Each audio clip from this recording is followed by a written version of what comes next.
Good morning students. चलते हैं next part की तरफ। जो लाइट का चैप्टर है उसके अंदर हमने लाइट के बारे में पढ़ा, देन शेडो के बारे में पढ़ा।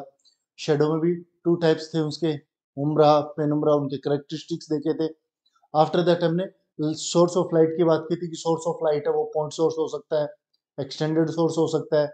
जो हमारा लाइट का सोर्स है वो ऑब्जेक्ट से स्मॉलर भी हो सकता है, लार्जर भी हो सकता है। दोनों सिचुएशंस में कैसे शेडोज फॉर्म होंगी। आफ्टर दैट हमने रिफ्लेक्शन की बात की थी। तो आज टाइप्स ऑफ रिफ्लेक्शन देख रहे हैं। रिफ्लेक्शन के जो टाइप्स हैं उसके अंदर हम क्या देखेंगे कि सरफेस से कि कोई भी सरफेस से लाइट क्या हो रही है, रिफ्लेक्ट हो रही है। तो जो उसका रिफ्लेक्शन का जो एंगल फॉर्म होगा, जिसको एंगल ऑफ रिफ्लेक्शन बोल रहे हैं, वो किस पे डिपेंड करता है? क्या वो इंसिडेंट लाइट पे डिपेंड करता है? नहीं।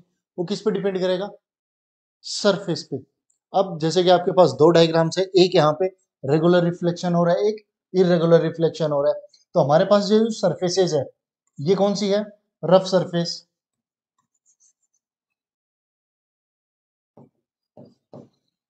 कौन सी है? Rough surface. और अगर मैं इस सरफेस की बात करता हूं, ठीक है, तो ये कौन सी मिलेगी मेरे को? स्मूथ।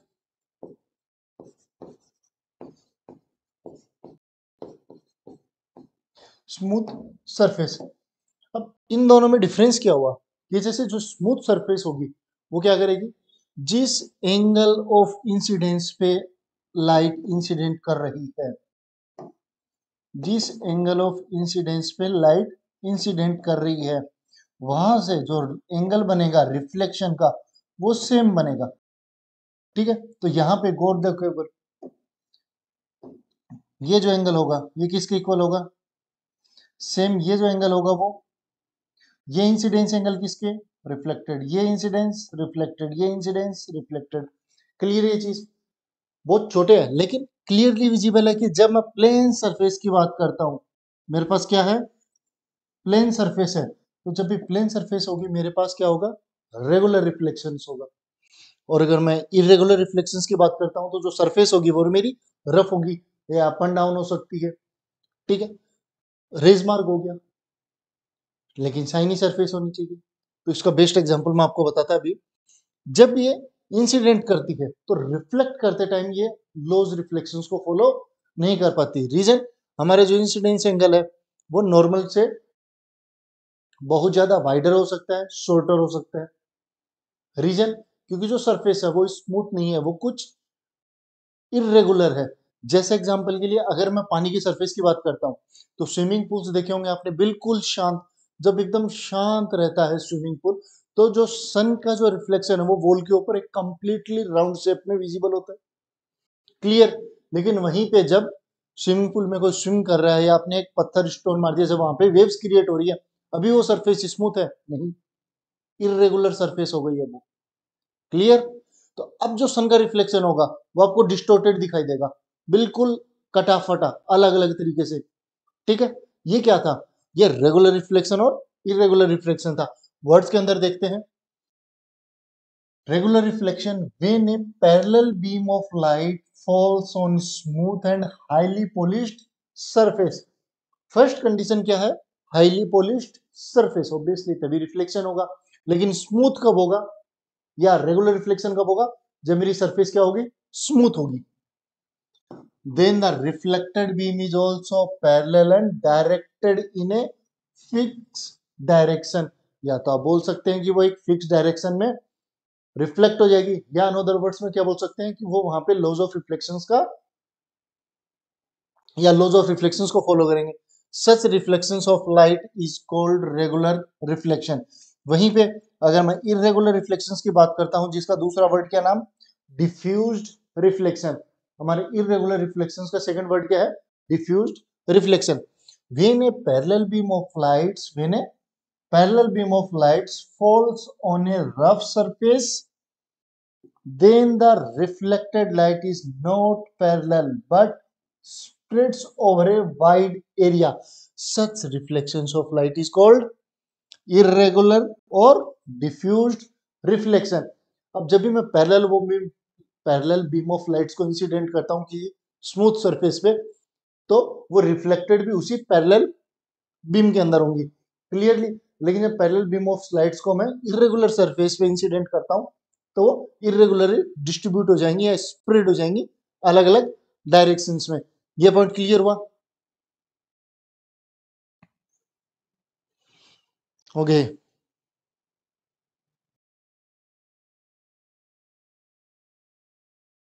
विजिबल है।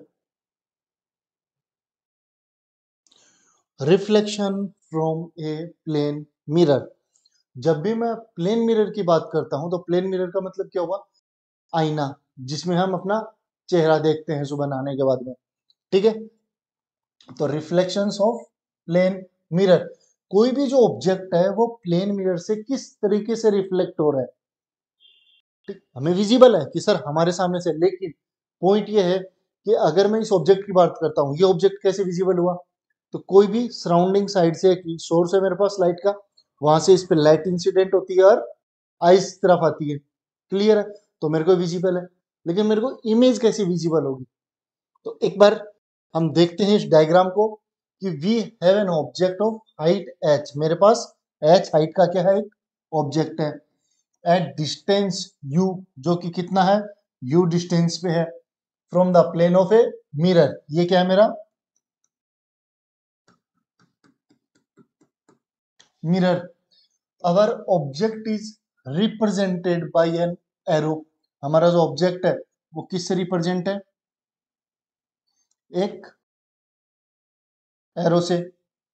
According to the law of reflection हमारी इमेज फॉर्म होगी। ठीक है, तो अब देखते हैं ये कौन सी डिस्टेंस हुई, ऑब्जेक्ट की डिस्टेंस किससे, मिरर से। आफ्टर दैट अगर मैं इमेज की डिस्टेंस की बात करता हूं उसको किससे रिप्रेजेंट करते हैं, v।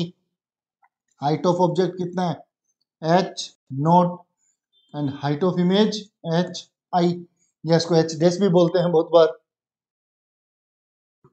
ठीक है, जब मैं यहां से लाइट को इंसिडेंट करता हूं, ठीक है, यहां से लाइट को इंसिडेंट किया, तो जब भी parallel to the normal light incident होगी किसी प्लेन मिरर के ऊपर, पैरेलल टू द नॉर्मल का मतलब जैसे ये मेरा क्या है, मिरर है, ठीक है, अब इस पे जब मैं लाइट इंसिडेंट करता हूं एकदम पैरेलल टू द नॉर्मल, बनी नहीं है अपनी नॉर्मल, ओके, ये ठीक है, तो ये क्या हुआ मेरा नॉर्मल। नॉर्मल मेरा सरफेस के साथ कितना एंगल बनाता है, 90। तो जब मैं पैरेलल टू द नॉर्मल की एक लाइट इंसिडेंट करने की बात करता हूं तो वो रिट्रेस करती है अपने पाथ को, सेम उसी पाथ पे बैक बैक साइड में क्या होगी, बाउंस होगी, रिट्रेस करेगी अपने पाथ को, उसी पाथ से वापस लौट जाएगी, क्लियर है। तो सेम हमने क्या किया, ऑब्जेक्ट के टॉप से एक लाइट को इंसिडेंट किया और ये टकराने के बाद में क्या हुई, उसी पाथ पे वापस लौट गई, अपने पाथ को क्या किया इसने, रिट्रेस किया। सेकंड में क्या कर रहा हूं, इसके बॉटम से एक रे को इंसिडेंट कर रहा हूं मिरर के ऊपर। आफ्टर दैट वो क्या होगी, लॉज ऑफ रिफ्लेक्शन को फॉलो करते हुए रिफ्लेक्ट हो जाएगी in another direction in A same medium. तो यहां पे हमारा पॉइंट आता है कि सर हमें ये बैक साइड में एक्सटेंड करने की नीड क्यों होती है। तो अगर मैं बात करता हूं कि मेरे पास दो ऑब्जर्वर है, ठीक है, या एक ही ऑब्जर्वर दो अलग अलग पोजीशंस पे है, तो फर्स्ट ऑब्जर्वर मेरा कहां होगा, ठीक है, फिर अब ये जो ऑब्जर्वर है जब इससे लाइट रिफ्लेक्ट होकर रिटर्न आ रही है उस पॉइंट पे क्या इसको ये फील होगा कि ऑब्वियसली लाइट यहीं से गई थी, नहीं। जब लाइट सामने से आ रही है तो इसको क्या फील होगा कि लाइट कहीं बैक साइड से आ रही है, तो हमने इसको क्या किया, एक्सटेंड किया, ठीक है। सेकेंड दैट जब मेरा ऑब्जर्वर इस जगह पे प्लेस्ड हो तब क्या होगा, तो जो लाइट आ रही है क्या इसको लगेगा कि यहां से आ रही है, नहीं। जब हम नेकेड आइट से देखते हैं तो हमें लगेगा कि ये बैक साइड से कहीं मिरर के अंदर से आ रही है, और इसके थ्रू आउट मेरा क्या फॉर्म होगा, एक इमेज फॉर्म होगी। लेकिन मोस्टली जब भी आप बुक्स में देखते हैं तो जब तक दो बैक साइड की लाइनें आपस में इंटरसेक्ट नहीं करती हैं जब तक वो एक दूसरे को इंटरसेक्ट नहीं करेंगी तब तक एक मिरर या एक इमेज फॉर्म नहीं करते हम। क्लियर है? तो इसी डायग्राम का एक दूसरा रूप बना रहा हूं या दूसरा एक फेस तैयार कर रहे हैं। देखो ये क्या हुआ मेरा प्लेन मिरर, सॉरी ये सरफेस है, ठीक है। ये क्या हुआ मेरा प्लेन सरफेस। अब यहां पे एक मिरर बनाते हैं।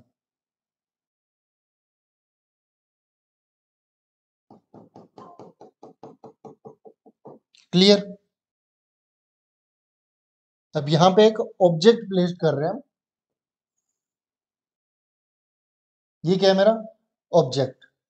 अब ऑब्जेक्ट से फर्स्ट लाइन इसी तरीके से इंसिडेंट करते हैं जैसे कि इसके अंदर है।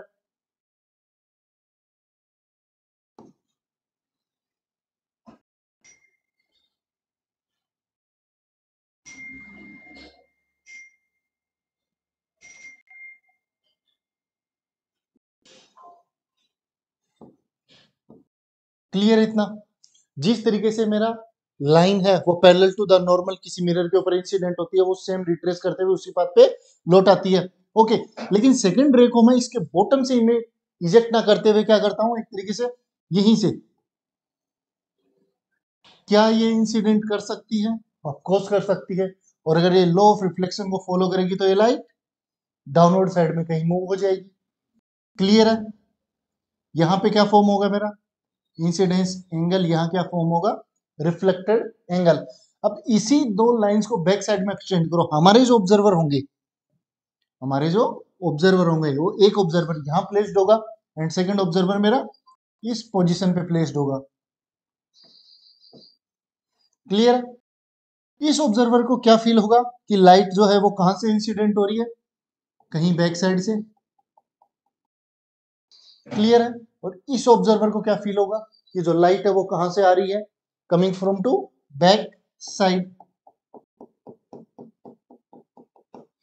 कुछ ऐसा सेम हमारे पास यहां जब इंटरसेक्ट होगा तो यहां क्या फॉर्म होगा एक इमेज।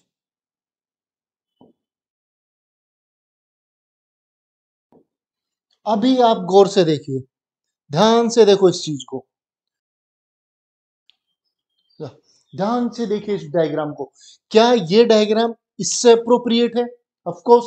तो कुछ बुक्स में आपको ये डायग्राम भी मिलेगा सेम एज इट इज। यहां पे हमारी लाइनें इंटरसेक्ट हो रही है, जो आपकी मोस्टली थ्योरी रहती है उसमें यही रहेगा कि अपीयर टू मीट, हमें वो मीट होती हुई मिलती हुई प्रतीत होती है। अगर रियल में मीट होती है तो हमारी इमेज रियल इमेज होगी, और अगर हमें प्रतीत होती है अपीयर टू मीट होती हुई प्रतीत होती है तो वो इमेज हमारी क्या होगी वर्चुअल इमेज। तो इसी के साथ एक क्वेश्चन का और आंसर याद हो गया कि जब मैं प्लेन मिरर की बात करता हूं तो प्लेन मिरर की जो इमेज होगी वो कैसी होगी वर्चुअल होगी। सेकेंड इरेक्ट होगी। क्लियर है ये चीज? ओके, तो यहाँ पे आप जो रिमेनिंग हमारे हैं उनको मेंशन कर सकते हो। ये क्या हो गया एच नोट, एच आई या H dash, after that U V. बोले सर यू और वी वेरिएबल क्यों लेते हैं, और कुछ नहीं ले सकते? ले सकते हो, बस आपको डिफाइन करना होगा। जैसे कि हमने ऊपर डेफिनेशन में देखा, height as distance U from the plane of. जब आप यू डिफाइन कर रहे हो इसकी जगह कुछ और ले सकते हो, डब्ल्यू ले सकते हो, एक्स ले सकते हो, वाई ले सकते हो। क्लियर है चीज? तो ये डायग्राम एक अप्रोप्रिएट डायग्राम है। अब इसी के बेसिस पे हम नीचे की एक बार थ्योरी को स्टडी करते हैं। प्रिंसिपल रे first is reflected straight back on itself. जो मेरी प्रिंसिपल एक्सेस है, जो मेरी प्रिंसिपल एक्सेस फर्स्ट है, वो क्या कर रही है सेम पाथ को रिट्रेस बैक कर रही है, सेम पाथ को वो वापस उसी पाथ पे रिटर्न आ रही है। ओके, यहां सेकंड पे प्रिंसिपल नहीं आएगा क्योंकि प्रिंसिपल एक्सेस जो होती है वो पैरेलल टू द नॉर्मल होती है। तो ray second hits the mirror right where the principal axis of the mirror intersect the mirror. जहां पे मेरी प्रिंसिपल मिरर इंटरसेक्ट कर रही है वहां पे वो मिल रही है मैन मिरर के साथ में। In accordance the principal axis of the mirror being the normal, जिसकी वजह से मेरी जो फर्स्ट रे है वो क्या बन रही है, अगर पैरेलल है जहां पे नॉर्मल मिल रही है तो वो भी प्रिंसिपल एक्सिस हुई। The reflection ray make the same angle with the principal axis of the mirror as the incidence ray, वो सेम एंगल फॉर्म करेगी जिसके भी आप पे इंसिडेंस एंगल और रिफ्लेक्टेड एंगल इक्वल होंगे। Trick tracking back the second reflected ray to the point where it's intersect, जो मेरी सेकंड रे मैंने इसको क्या किया, बैक साइड से एक्सटेंड किया, और मेरी जो प्रिंसिपल फर्स्ट रे थी उसको भी मैंने क्या किया, बैक साइड से एक्सटेंड किया। तो जब मैं दोनों को बैक साइड में एक्सटेंड करता हूं तो ये कहीं पे मिलती हुई प्रतीत होती हैं। Like first reflected ray tracking back the second reflected ray to the point where is intersect the first ray track. Back line here the position of the image of the tip of the arrow, जहां मेरी arrow की या जहां मेरी दोनों रे cross में match होगी वही मेरा क्या होगा, टॉप ऑफ द इमेज होगा। तो बेसिकली अगर मैं इसको एरो को टॉप बोलता हूं तो ये मेरा जो होगा यहाँ पे ये भी क्या होगा, टॉप होगा। इसके बेसिस पे सेकंड जो करेक्टरिस्टिक ऑफ इमेज फॉर्म हो रहा है वो क्या होगा, कि मेरी इमेज का टाइप कैसा होगा, इरेक्ट होगा, दैट वर्चुअल होगा। तो दो चीजें हमने यहीं से आइडेंटिफाई की है। क्लियर है ये चीज, ना समझ आया? अभी अगर मेरे को करेक्टरिस्टिक्स देखने इसी इमेज के, तो यहाँ पे करेक्टरिस्टिक्स लिखे हुए हैं। ओके, एक बार नीचे को अवॉइड करना है। Characteristic for image form of plane mirror. अब यहाँ पे जो चार करेक्टरिस्टिक्स है इसमें थर्ड को एक बार के लिए हटा दो, क्योंकि आज ही नजर गई थी मेरी इस पे। यहाँ पे ये डिस्क्रिप्शन की लाइन पेस्ट कर दी मैंने, क्योंकि कई बार रहता है वर्ड जितने मेरे हैंड रिटन नोट्स उनको वर्ड्स में टाइप करते हैं तो कुछ मिस्टेक्स हो जाती है, धीरे धीरे इनको करेक्ट करेंगे। ठीक है, तो अगर सबसे फर्स्ट की बात करते हैं, सबसे फर्स्ट कैरेक्टरिस्टिक कौन सा है, distance of object from mirror. जो मेरी मिरर से ऑब्जेक्ट की डिस्टेंस होगी, जिसको हमने क्या कहा था, यू कहा था, वो इक्वल होगी distance of image from mirror. जो इमेज की डिस्टेंस है, मतलब क्या हुआ मेरा, कि जो इमेज की डिस्टेंस है उसको क्या लिया था मैंने, v, ऑब्जेक्ट की डिस्टेंस को क्या लिया था, u। तो बेसिकली ये कहना चाह रहा है कि मेरा जो u है वो किसके इक्वल होगा, v के। जितना दूर मेरा ऑब्जेक्ट प्लेस्ड है मिरर से उतना ही दूर मेरा इमेज प्लेस्ड होगी। तो अगर ये x है, ये x है, तो टोटल डिस्टेंस कितनी हो गई, ऑब्जेक्ट से इमेज की डिस्टेंस कितनी हो गई, 2x। क्लियर है point? Okay, second that the image is literally inverted. जो इमेज होगी वो क्या होगी, इन्वर्टेड होगी। इन्वर्टेड का मतलब, अगर मैं देखो लिटरली इन्वर्टेड होता है लेफ्ट का राइट, राइट का लेफ्ट, जैसा कि इमेज होती है। जैसे मेरा जो राइट होगा वो मेरी इमेज का लेफ्ट होगा, और जो मेरा लेफ्ट होगा वो मेरी इमेज का राइट होगा।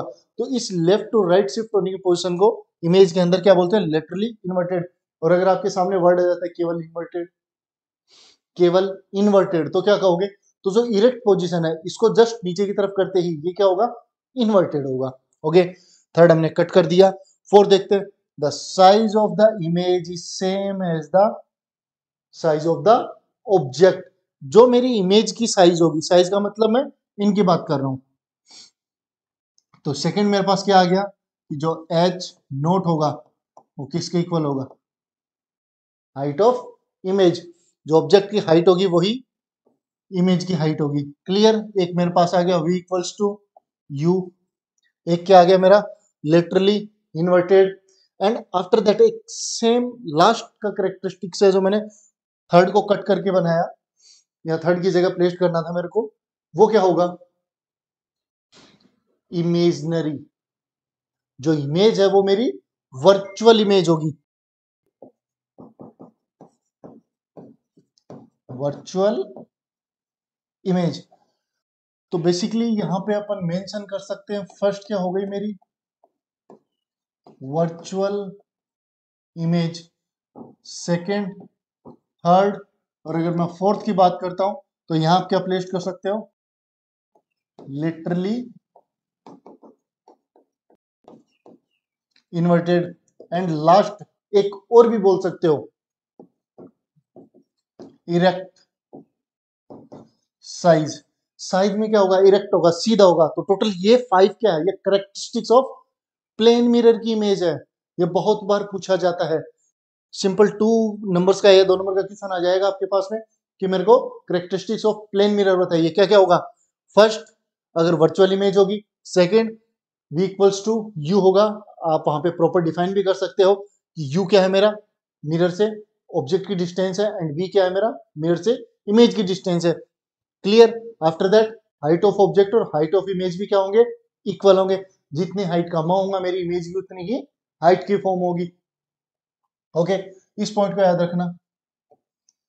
ये एक दूसरी जगह भी पूछा जाएगा, बताते हैं कहां पे। आफ्टर दैट लेटरली इन्वर्टेड और लास्ट में साइज इन इरेक्ट, या पोजीशन क्या होगी उसकी, इरेक्ट पोजीशन होगी। क्लियर ये चीज।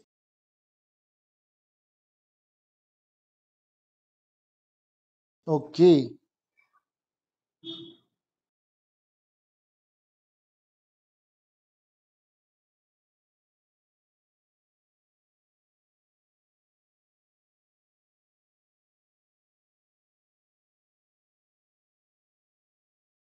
Reflection light can be reflected again. जो हमारी रिफ्लेक्टेड लाइट है, क्या वो अगेन एंड अगेन रिफ्लेक्टेड हो सकती है? बिल्कुल हो सकती है। कैसे हो सकती है? बोला साहब, जब एक लाइट इंसिडेंट हो रही है वो रिफ्लेक्ट करेगी। जो वो रिफ्लेक्ट कर रही है उसके सामने मैं दोबारा मिरर प्लेस कर देता हूँ, तो क्या वो दोबारा रिफ्लेक्ट नहीं हो सकती? ऑफ कोर्स हो सकती है। जैसे कि एग्जांपल के लिए अगर मैं यहाँ मानता हूँ, इस पोजीशन पे लेते हैं, अगर मेरे पास ये 2 मिरर्स हैं, अगर मैं लाइट को यहाँ पे इंसिडेंट करता हूँ तो क्या ये यहाँ से रिफ्लेक्ट होगी? और अगेन इसको अगर मेरे ऊपर सामने मिरर प्लेस किया मैंने, तो क्या अगेन रिफ्लेक्ट नहीं होगी? क्लियर है? ठीक है, आपको ये सेम सेम लग रहा होगा। बी ऑफ द रीजन, क्योंकि मेरे जो प्लेन मिरर्स है वो मैंने एक फिक्स्ड 90 डिग्री एक्सिस पे लिए।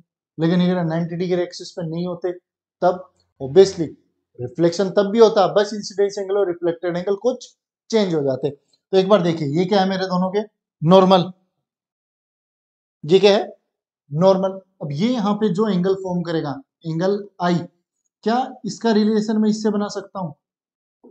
नहीं, इस आई का रिलेशन इसी रिफ्लेक्टेड रे के लिए होगा। और ये रिफ्लेक्टेड रे इस डायग्राम के लिए क्या इंसिडेंट का वर्क करेंगे? Of course. तो यहाँ पे ये जो इंसिडेंट रे है, अगेन ये मेरे पास क्या हो गई, रिफ्लेक्टेड रे। और ये दोनों मेरे क्या हैं, point B, incidence point, and again B dash, ये भी मेरे लिए क्या है, इंसिडेंस पॉइंट या पॉइंट ऑफ इंसिडेंस बोल सकते हो। तो किसी भी चीज में जब कोई इंसिडेंट रे इंसिडेंट करती है या आती है coming from to the source, जब वो एक सिंगल टाइम रिफ्लेक्ट हो रही है और रिफ्लेक्टेड रे के आगे मैं अनदर एक मिरर प्लेस कर देता हूं, तो वहां पे मेरे लिए वो अगेन रिफ्लेक्ट होती है। तो सेम कुछ ऐसा ही हमें डायग्राम में दिखाया गया है कि अगर पीछे की साइड में मिरर प्लेस्ड किया तो हमें फ्रंट मिरर में उसकी एक मिरर इमेज मिलेगी। ये डबल रिफ्लेक्शन है। ठीक है, देखते हैं।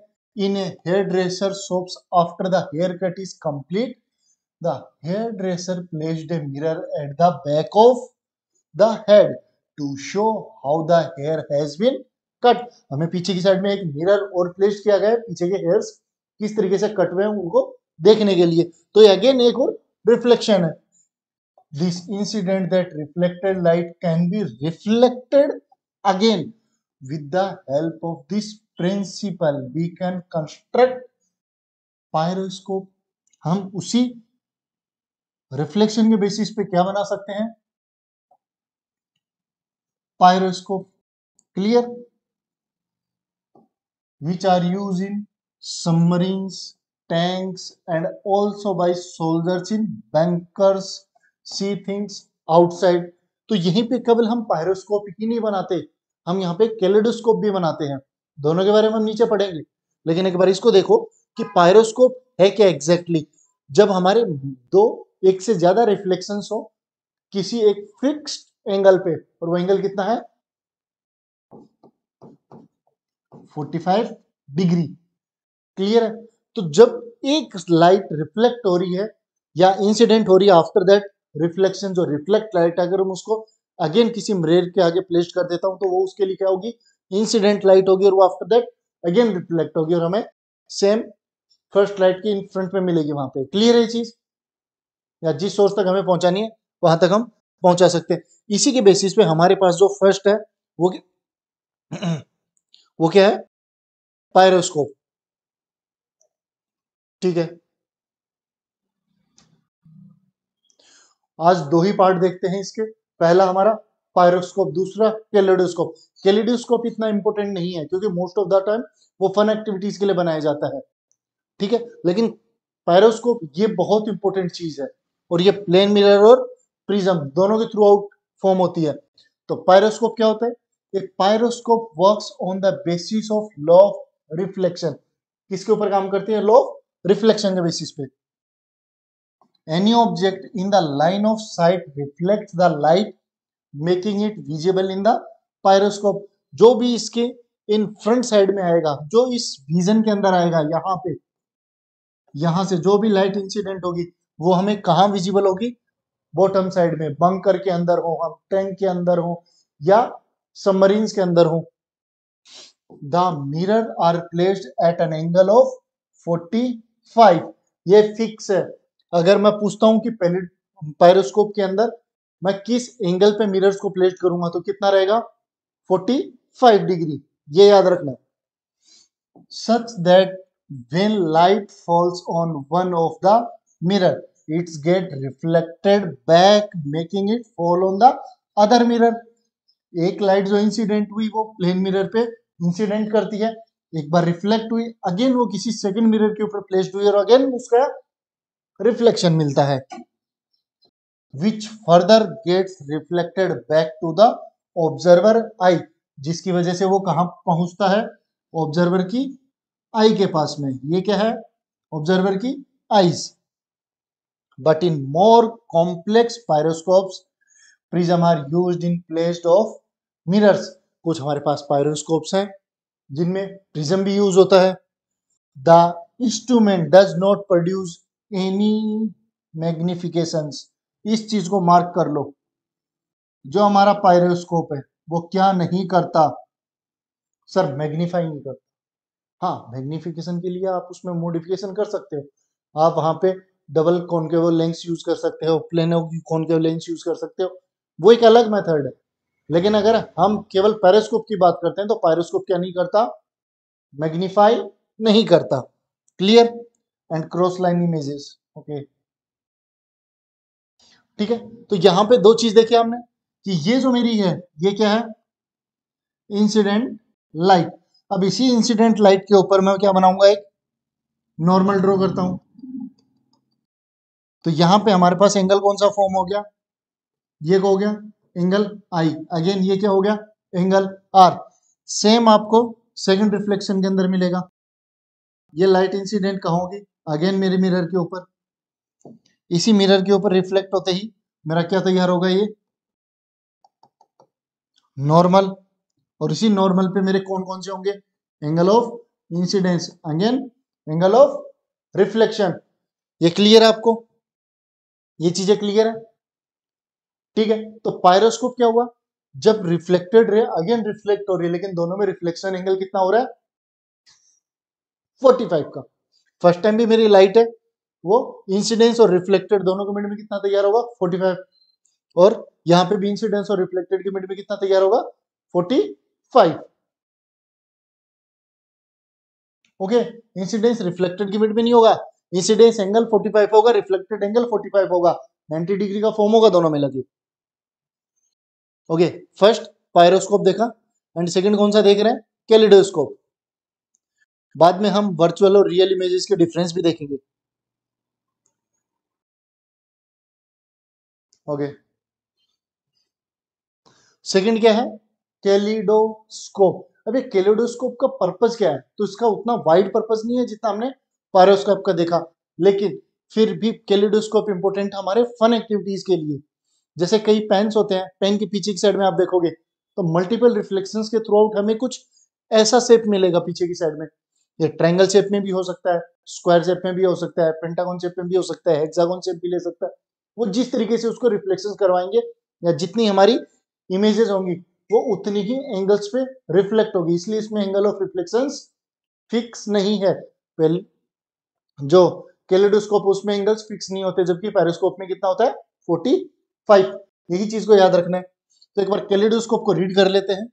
The basic principle used in the kaleidoscope are the laws of reflection and white light is a combination of VIBGYOR. जब मल्टीपल रिफ्लेक्शंस होंगे तो यहाँ पे डिस्टॉर्शन भी मिलेगा। When the white light hits the surface of the mirror, it gets reflected at an angle such that the angle of incidence is equal to the angle of reflection. यही तो हमारा laws of reflection है। laws of reflection क्या हुआ, हमारा incidence angle को reflected angle क्या हो गया, same. Due to these multiple reflections of light, there is a creations of these beautiful pattern. और इन्हीं पैटर्न्स को कई बार हम हेलुसिनेशंस के लिए या उनके लिए यूज किया जाता है। वहां पे क्या काम आता है, कैलेडोस्कोप। ओके स्टूडेंट्स, आज के लिए क्लास यहीं पे, मिलते हैं नेक्स्ट क्लास में। Thank you.